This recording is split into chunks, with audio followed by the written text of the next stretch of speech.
I was supportive, right? Because I thought it was a great idea. We're going to take the bottom 5% of schools and move them to the top 25% in 5 years. These are my children, right? And so I want them to go to the top 25%.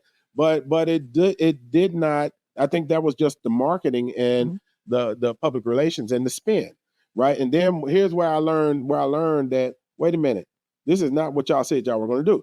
You got a bottom, watch this, y'all follow me on this. You got a bottom 5% of schools, right? And the schools, you got the schools that are at the top of the bottom 5% that are about to roll off, maybe become the bottom 6%, but they're not in the bottom 5 anymore. They're not the target. Then you got the schools that are at the bottom of the bottom.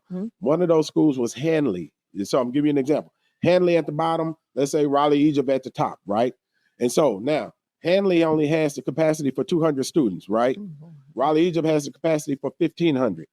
Those charter schools, charter management organizations were coming in and they were choosing the cash cows. And I said, why are they, and I didn't understand it, right? I said, why are they skipping the schools that needed the most? Hanley and Orange Mound needs the most help. It's the bottom of the bottom 5%. Raleigh Egypt is about to roll off of the bottom 5% on its own, right? Why are they trying to choose Raleigh Egypt instead of going after the school that needs the most help? Yeah.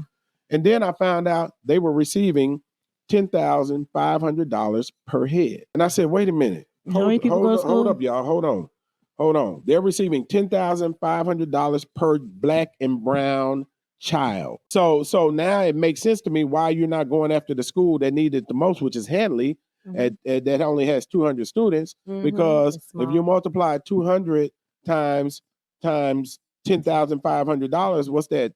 250 thousand. So close to $300,000. Right, close to $300,000. 2.5, somewhere around there, $250,000. That wasn't enough money for them. So now let's not get Hanley. They need it the most though. Let's not go get them.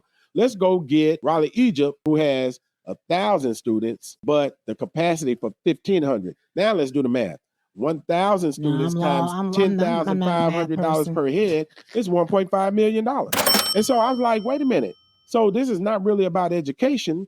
This is about a money grab and the wholesaling or the commercialization or the auctioning or selling of Black and brown kids at $10,500 per head. You're watching the Antonio Parkinson Project.